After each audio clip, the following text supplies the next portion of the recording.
What's good? It's your boy Fanon. Definitely have a great treat for you guys today. It's going to be a little bit of an extended interview with the father of Money Powell.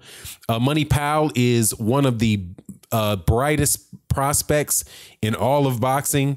Definitely one of the best probably the best 160-pound prospect in the world. And somebody that we can look forward to holding multiple championship belts if he continues on the same path that he's on right now, which I don't have any doubt that he will. His father is a contributor to the channel and one of the people that you can have regular discussions with in the comment section when you come to the channel. Subscribe and hit the bell icon so that you can have very good discussion with great knowledgeable fans like the man that I'm going to interview right now. And he'll share you the Money Powell story, you know, where he's coming from, where he's going, you know, what makes him special, and also give a lot of advice to fathers, really good advice to fathers of athletes and fathers of young men who you're raising to be a professional in any field. Guys like Money Powell III, you know, you can definitely learn a lot from him. And it was a pleasure to interview him on the channel, and I hope that you enjoy. And with that, I'll play the interview. Hello, man. We got a great guest today on the channel. We got Money Powell III, the father of the up-and-coming superstar Money Powell IV. How are you, sir? Hey, all is well. How about yourself now? You know, just like we said before we started recording, you know, I got problems, but I ain't gonna bother them with you. I ain't gonna bother you about them. You know. I got you. All right. So look. You know, I wanted to thank you so much for for participating on a regular basis in our live streams. You know, when I talk about the live streams, I always say that, you know, we have a very mature and knowledgeable group of people that participate in the live stream discussions, and a lot of people who know a lot more about boxing than me. So it's a good place to go. And when you know that you have Money Powell III, you know, the father of one of the most promising young boxers in the world on as a member of your live stream community, man, you know, man, I'm telling you, man, I feel that was just something awesome to know that you took your time to listen to me, sir. So thank you very much to start off that. You're most welcome. You got it.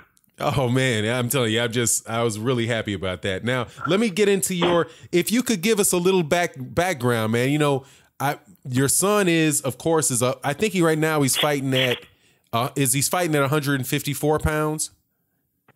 He started out that way, but he was more or less at catch weights, but it's really growing now. I mean, Money is about 175 pounds now.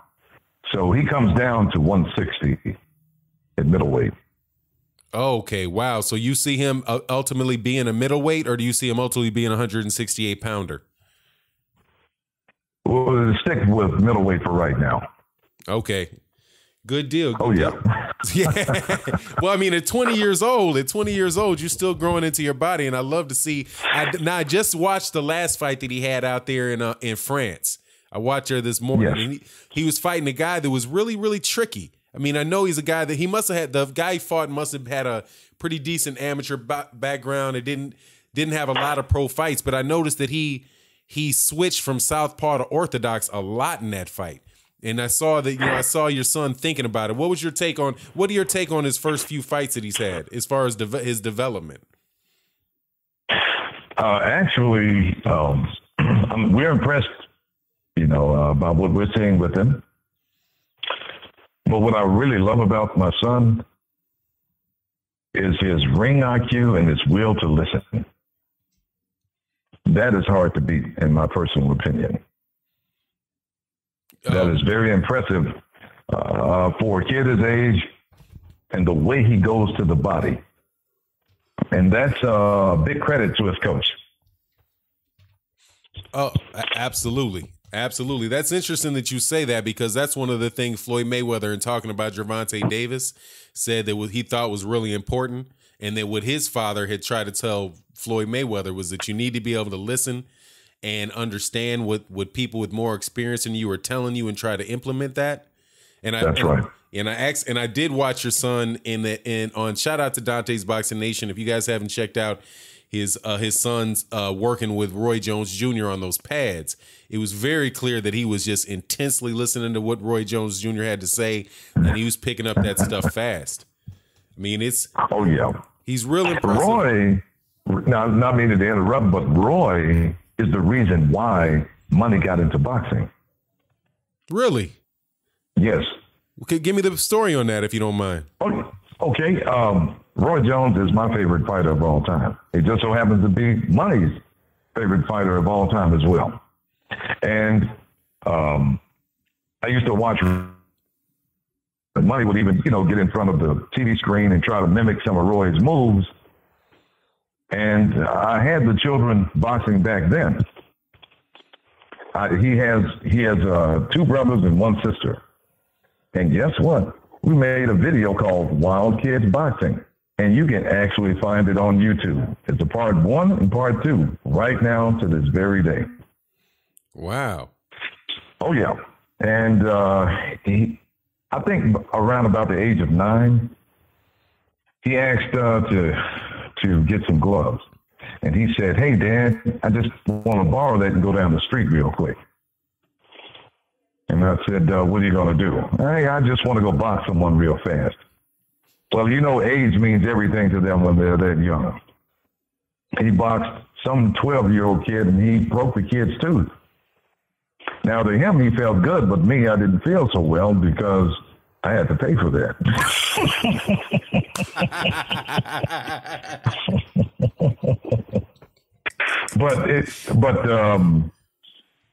There was something to him. I think around about the age of 11, I saw something, and but I didn't. I never believed in making someone do something they didn't want to do. So he started running track, and he got down to almost like 5 minutes flat in the mile by the time he was 12. And I saw dollar signs. Well, to cut through all of that, he came up to me about 2 weeks afterwards, and he said, "Dad, I want to box." And I'm like, whoa, hold on a second, man. Are you sure you really want to do that? He said, "Yes, I really do." Anyway, we were leaving Germany and coming back to the States. We settled down in a little small place called Fort Mitchell, Alabama. And I retired out of the Army, 24 years. And, well, after that, he went to a gym. He started out there, did well. And we came to another gym known as the Game Bred Boxing Club.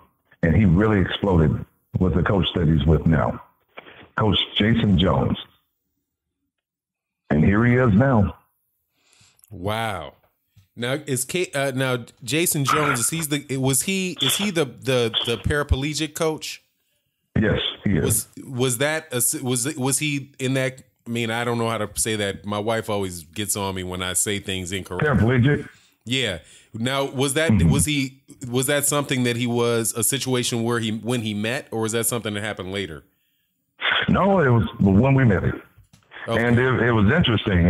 We were at some MMA gym, and this one guy said, "Hey, look, there's this gym opening up out in Fort Mitchell, Alabama." We went over there, and we walked in the place, and there was this guy in a wheelchair that came up to us, and he said, "Can I help you?" And I said, "Yes, I'm looking for the head coach." He said, "You're looking at him." When he said that, I said, "This guy has to be good." I said, "He has to be." And everything that he talked to Money about were some of the same things that I had been talking to him about as well. And I knew we were in the right place. Now now you're a military man, that's correct. You mentioned it. Yes, retired, 24 years of military service. United States Army. Now I have to tell you, man, my father is a military guy as well. Oh, okay. Oh yeah. Now he was in the 60s. He left right before Vietnam. Now the reason he went to the military, interesting enough, I'm going to lead into my question for you, was that he was an athlete in college. And he got drafted in professional basketball and baseball. And but he left school when he got married to my mother.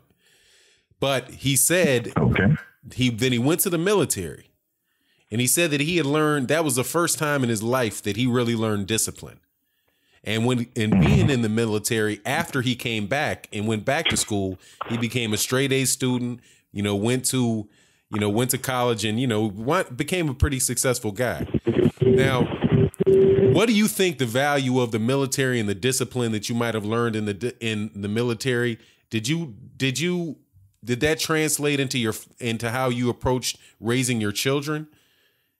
Is that something you instilled in them, or do you think that had any effect on your ability to instill discipline and the ability to listen, or the willingness to listen into Money the Fourth? Yeah, Money was a kid he was like a parent's dream, if you ask me. Being in the military did instill a lot of discipline in me, and it just made me see things from a different perspective. Still to this very day, it hasn't gone away. And so I use that in order to show him, and show all of my children actually, how to stay ahead without falling behind. If you want to be successful in life, these are the things you're going to have to do, regardless of what that may be. And with Money, I saw that he was just a self-starter, self-motivated. And just some of the things that I show him, he's like, oh, okay. And he picks right up on it. He's a parent's dream. He's a gift. Oh man, that's a blessing. Now, when you say stay ahead without falling behind, can you expand on that a little bit? Sure.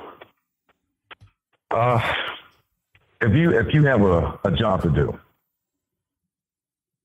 and your boss has to stay on top of you, they don't need you. So you have to have the motivation in yourself in order to stay ahead, so you can't fall behind and get moved out. But in terms of boxing, if you don't stay ahead, you're going to be at the bottom of the totem pole real quick. I don't know if that makes sense or not. Oh, it does. Absolutely, it makes sense. You're talking about it does absolutely. If I'm understand what you're saying correctly, is that you just have to be proactive. You have to think about what needs to be done, and you need to be self-motivated to make sure that you have to keep that, that you continue to stay ahead, because you're in a sport where everybody is really grinding, and there's not that much difference in the talent level between people at the top. And when you start losing focus, when a boxer or a person outside of life starts losing focus, they get that couple seconds that they start feeling like they've made it. Like Hagler said, it's hard to get up and run in the morning, getting out of silk sheets, So, oh yes, yeah. I mean, I can understand it. I understand where you're coming from. You got to have you got to stay very, very disciplined, very, very self-motivated. Now, as far as when you, let me, if I can transfer the subject a little bit, now did you and your son talk about him becoming a professional prior to what he did? Because first of all, let me go just real briefly for people that don't know what this man's son was able to accomplish in a very short amount of time, because you're saying that he really came back to Fort Mitchell in 2011. And then his first tournament victory, right? It came in 2014. So first national tournament, yes. Mm-hmm. Yeah, his first national tournament win. Yes, first national tournament win. Yes. So it was. Go ahead. Sir. I'll bet you. Let me just go through it like this. Okay. In 2011, his July 9th to be exact, 2011, he had his first fight. He lost. But he fought a kid that had 20 bouts, and he made the kid look normal. You never would have thought this kid had 20 bouts. I told Money, you're something special. His next two bouts, he came back and stopped both guys in the second round. He went on a long win streak after that.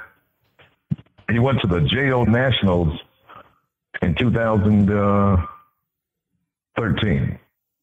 He didn't win, but we saw a change in him because he was with a new coach and we saw new things developing. At the top of 2014, he won his first national tournament. In 2015, he won ringside world championships. And he was fighting guys that had many more fights than him, but he made the adjustments along the way. In 2016, he came in and he won the USA Nationals again. Then in July of 2016, he won the Youth Nationals, but he moved up a weight class to the middleweight division. He went from welterweight to middleweight. He went over to Russia, and he did well, but unfortunately, he didn't like the food over there. He ate some food out of this one grocery store. It was bad for him. He didn't realize it, and it just didn't work out. But Ringstar they were already in talks with him. So at the top of, January 2017, they signed him. And the rest is history. Here we are now. Wow. Yeah, man. That's a lot of talent. Now, you said he ran a fight. He was close to a 5-minute mile. And when he was 12 years of age, yes. Actually, it was a little bit below that. But I'll just say 5 minutes flat. Mm-hmm. Hey, man, that is an athlete. Now, what was your boxing background? Let's see. I was a middleweight, much like how he is as a professional now. I won the United States Armed Forces Europe title over in Germany when I was in the Army. I was an amateur, but I had to make a decision. Am I actually going to turn professional or am I going to retire from the Army? So I said, I'm going to have to pick my military career. I was almost close to 10 years in. So I knew my body was starting to decline. So I had to just stay with the Army, and here I am now. That's good. Now, do you travel with your son? From time to time, yes. Yes, I do. Okay, it's good. Now, he's 20 years old, so you let him. Is he living on his own, or is he? He's still with the family. Mom still wants him here, and he's staying. Their mom gets actually, he wanted to move out, but then when he started seeing the list of expenses, he said, "I think I'll just kind of hang in here a little bit longer." Oh man, having a professional athlete in the house, man, that's a good. That is Now, is he the youngest, the oldest, or where does he fall? He's the oldest. He's the oldest. Oh yeah. Wow. And the other ones, are they still in the amateurs, or are they doing other things? They're doing other things. His sister plays soccer, and then you have he has two other brothers. One that runs track. The other one plays basketball. Mm-hmm. And but they didn't want. It's got to be something special, man, for a kid that has. Because I'm assuming he was good in school. Yeah, Money was pretty good in school. Right, to make the decision that he was going to be. Yeah, man, you got to have a heart for boxing, man.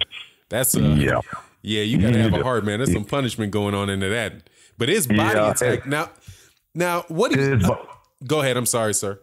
No. You were saying about his body, something. His body attack, man. That's what I'm saying. Is that something that came? Is that something that he wanted? Something you focused on? Because that's one thing that I see about his game that I really like. Is he really, really rips to the body?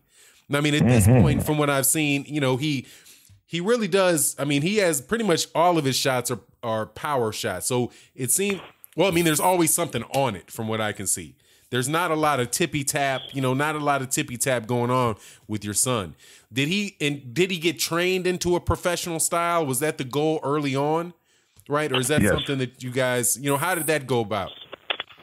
Coach Jay had been training him and everyone else at the gym with him in a professional style, all of them. And I love the way that he explains things. You know, I really do. It's right. It's right in line with what I say. And then on top of that, he's got some extra little things here and there. So very effective, very effective. Now, and I remember, I'm sorry. No. Speak. Go ahead. Finish your sentence. I apologize. No. I remember you talking about that body attack of money. Yeah. Man, I tell you, look, when he was 15, and I still remember this like a couple of days ago, we were in the living room. Now, my legs were roughly shot, but he hit me with, I threw a right hand, and he dipped right past it. He threw a left hook, and it landed. I tell you what, man, I couldn't describe it in words. He said, "Dad, are you okay?" No, I'm not okay at all, son. That was a great shot, and I knew right then, I said, if he does that to me, then if he's in there with someone his size and he touches them just right, oh, they're going to feel it. I don't care who they are. Oh man, heavy air, oof, man. So as far as his development going forward, what are without giving away anything, you know, that shouldn't be given away, right? I mean, how do you see him improving? Like what things are they looking to improve with him to get him to the level, you know, of being able to maybe fight the David Benavidez's of the world, right? Because I'd have to assume at 20 years old and he's a middleweight and he's 175 walking around, that eventually he's going to be 160, you know, 168. And I got to assume that this kid, he looks like the real deal, man. He looks like he's got all the tools necessary. But what are the things that they're looking to work on to get him to that level, or what's the plan to get him to the level where he can get a major championship belt around his waist? Well, it was one thing. It was patience, but he has that now, and it's just working on the little small things and how he throws certain shots. But for the most part, he's there. It's just experience going around to different places to look at different styles. That's about it, really. Okay, man. Hey, I'm looking forward to it. Now, you guys settled on Ringstar. Was there anybody else that was trying to get him? And what was the deciding factor with the promoter that you took? Well, there was a friend that I know of, and his German friend of mine. We go back to the mid-'90s. Both his dad used to train both him and myself, and we always kept in touch for the most part.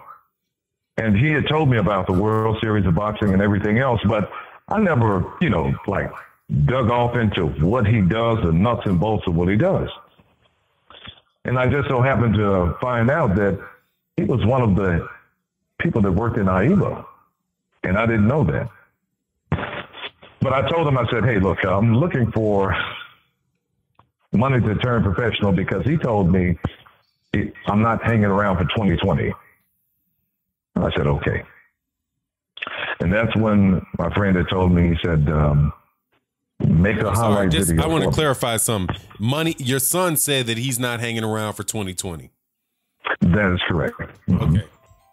The only reason why was because Money missed out on the opportunity because he was 30 days too young. He was born in January of 98. Had he been born in December of 97, that would have been a different ballgame, because he would have had a chance in 2016. Wow, the birthday caught him. The birthday, that was it. When, in 2012, after the 2012 Olympics, they changed it up for boxing. They said, okay, you have to be 19, not 17. And that hurt a lot of people. It really did. And Money was one of them. So that would also have affected, did that affect Devin Haney and Ryan Garcia? That group is that age group too, right? That's right. So that's why those guys went, or I have assumed. That's why they turned pro. That's why they turned pro. They were like, that's okay. I'm not waiting around for 2020. I'm just going to go ahead and turn professional. Man, okay. And look at them now. Yeah, doing really well. Doing real well. Yeah. Now, there are some guys that Money came up with that said, okay, well, I'm going to stay the path And man, I wish them well. I keep up on them. They're doing well, but everyone has their path in which they travel. I'm not knocking anyone. Money chose to turn professional, and here he is now. Oh man, well that's a great job, Dad. Hey, appreciate that now. Oh man. I'm telling you, it's impressive because, it's interesting to see when you have special athletes, right? Where, like I work with kids and you see a lot of kids that are that love the sport. And there's kids that have, and this is my compliment to you. You have kids that have, the desire, but they don't have the ability, right? Right. Or the talent, I guess is by they have the desire, but they don't have the talent. And then you have kids that have the talent, but they don't have, they have the talent, desire, but they don't have the focus. But then you could have kids that have the talent and the focus, but they don't have the guidance. And to see somebody that has the talent, the focus, and the guidance to become a champion or to excel in what they want to do, I mean, that's just a beautiful thing. And then I think the thing that I've listened to you talk about that has been very impressive to me, and being a father of athletes, I understand, man. Like my son is a gifted tennis player. I mean, gifted tennis. Oh man. Oh my God, man. He's been playing tennis. He had been playing tennis since he could hold a racket. But hey, that's all right. Yeah, but he hates the sport. You know what I'm saying? But he hates the sport. Wow. Okay. So it's like as much as he could want to do it, he'd never, if he's thinking about doing something else all the time, now he's playing basketball, right? And okay. You know what I mean? But, you can see some kids that are playing basketball and you can just see like, wow, these guys are super athletes. But their mother can never get them to practice, or they're going to be. We see it all the time. We see it all the time. Yeah. So a lot of the success. Go ahead. I'm sorry. I didn't mean to cut you off. No, I was saying so unfortunate in certain cases. Yes. Yeah, but to see you, I mean, just to listen to the way that you handled it, to know that your son was born in a safe place and has a good relationship with his father, and a father that can recognize his talents and give him the support he needs to nurture them. I mean, it's just my hats off to you, sir. Hey, thanks a lot, man. I really appreciate that. I really do. I really do. I just try to be the positive example of my children, of other people, I really do. And anything that I know about boxing, I don't keep it to myself. I tell these other young, up-and-coming boxers out here, I'm like, look, what is your goal? What is your end goal? Okay, and then they tell me. And I'm like, this is what you're going to need to do. And I'll tell any boxer out there right now, if you're looking to be signed by these big boxing promotion companies, you need no less than 2 national titles. No less. So you can win 1, and don't get me wrong, and that's good. You need 2. There's no other substitute, because it's almost like the draft pick in a sense, because the more championships that you have or national titles, especially if you have international experience, your stock goes way up. Now, what would you, on the other side of that, what would you advise young fighters to when they're looking for a promoter? Because, you hear some nightmare stories about people being signed to promoters. Mm-hmm. What would your advice be on the business aspect of it and making sure that you're, that boxer is, doesn't walk into a situation where he's, not in the best situation? Okay. Number one, bonuses are not bonuses are bonuses, but they're loans. Okay. So when you hear these people say, oh, I got $100,000 bonus or $200,000 bonus, that's great. But know for a fact later on down the line, they're looking to get that out of you at some point. Okay. So that's why they're going to make sure that they take care of you. Okay.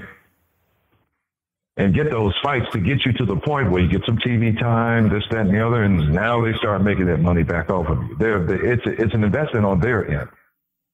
So also, guarantee of many certain amount of fights. How many people can actually be on your team? On average, it's like 3. If you can get 4, that would be awesome. But overall, you know something? You start to find out that the money part is a little less important. And that the way that people treat you and make you feel like you're wanted on their team starts to become very important. I heard someone tell me that one time before. They're right. Because you have to take the care of number one when you're in the professional sport of boxing. Because you are an independent business owner. And there's a guy by the name of Adrian Clark. I don't know if you may know of him or not. No, but he's a boxer. Yeah, go ahead. You can look him up on YouTube. Adrian Clark. He came out with a book called Protect Yourself at All Times. I would tell boxers to buy that book. You can get it off of Amazon. Got a lot of jewels in there for you. But, it is a sport, but on the business side of the house, you have to make sure things are going to work for you. If you want certain guarantees here and there, what's going to make that work for you? Your amateur background. If you can have those national championships, have the international experience, you have more leverage. This is a fact. Wow. Well, hey, this has been a jewel. I hope, I guess we go about like a half hour. I don't want to take too much more time up. Man, no, I have time. Oh, okay, cool. Oh, yes. Good. Oh, yeah, I have time. But just to finish up on that one part. Okay. I spoke to my German friend, and I said, hey, look, Money is not looking to turn pro. I mean, he's not looking to go to the 2020 Olympics. He's looking to turn professional. He said, okay, no problem. Make a video for me, a highlight video. I said, no problem. Made that, gave it right to him. And around about 20 minutes later, he said, Richard Schaefer is interested. Rest is history. Wow. And yes. What do you think of? I mean, I guess I don't want to go that. I don't want to go that. I mean, I was going to say, but Ringstar, they've treated you well. All the type of things that you said you've been happy you'd recommend them. Oh, all day long. They treat us well. They treat all of the fighters well. I am all in for Ringstar. This was like the game of poker. I'm all in for Ringstar. Oh man, that's good to hear, man, because you hear so many nightmare stories about promoters, and that's good, man. Oh, okay. Richard Schaefer is the guy that in a large way helped build Golden yes, Boy he did. Promotions. Built Golden Boy. He sure did. Mm-hmm. It was unfortunate that issues had come in between both him and Oscar. I did talk to Richard, about that, and he told me exactly what was going on. But the bottom line is that when you have someone that really builds your company, you don't let them go. You don't let them go. And I'm glad, but it may have been unfortunate for Golden Boy, but it's most fortunate for Ringstar Sports. Yeah, Richard Schaefer did. I mean, they had almost cornered the market in the United States on boxers. Yes. Between Golden Boy East, Golden Boy West. They had they had the partnership between Shane Mosley, Bernard Hopkins, and Oscar De La Hoya. And it'd be really interesting, just of course off the record, to understand what was going on, what went on there, man, because that just seemed like just such of a massive implosion.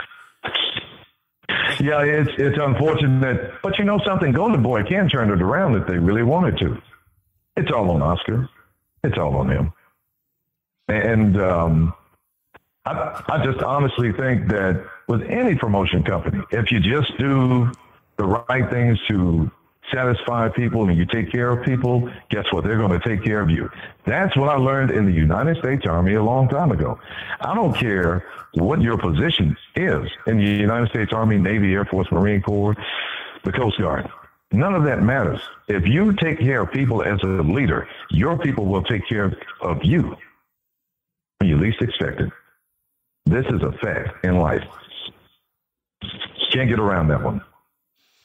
No, relationships are everything, and if people like you and wish the best for you and appreciate what you do, then yeah, they tend to be there. You'll get some people that will stab you in the back now and then, but right. Over time though, for the most part, people, if you treat people like the golden rule, treat people as you'd like to be treated, some of that stuff will come back around to you. But I would hope.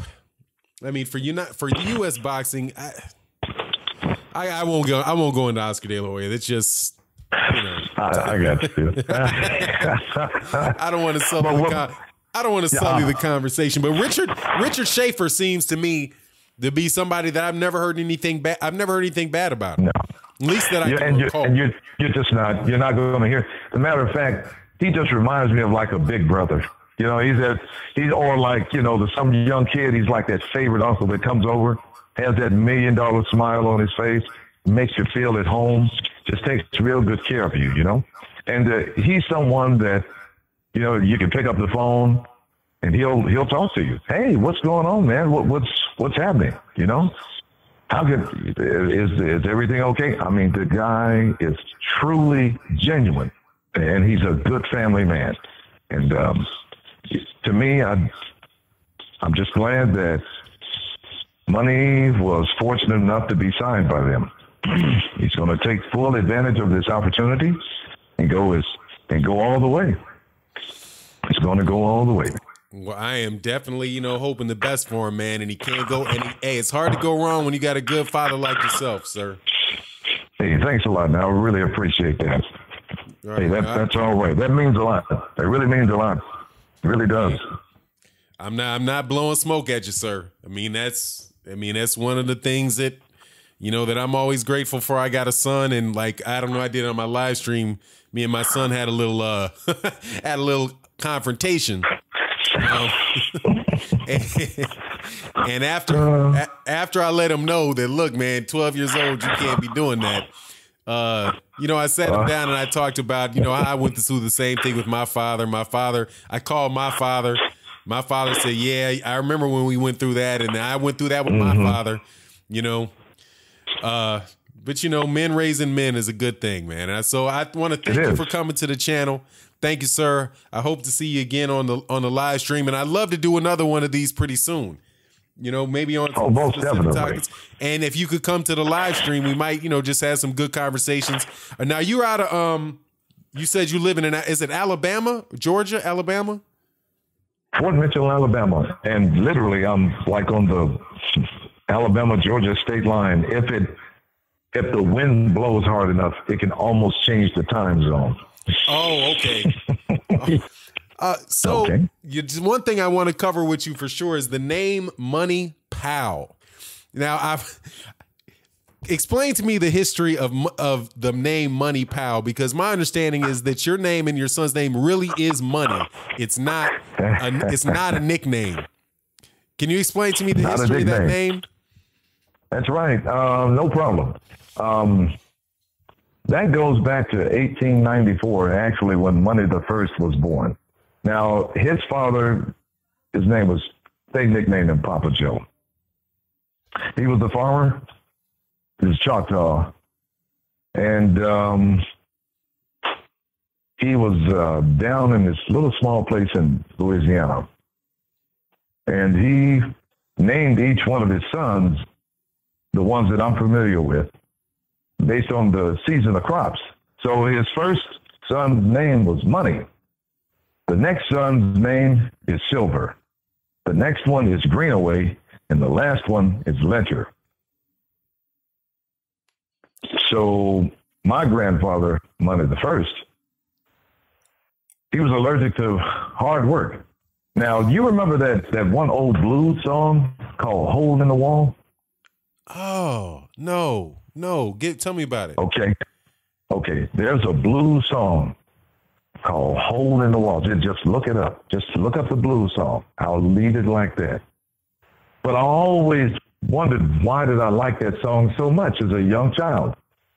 Well, guess what?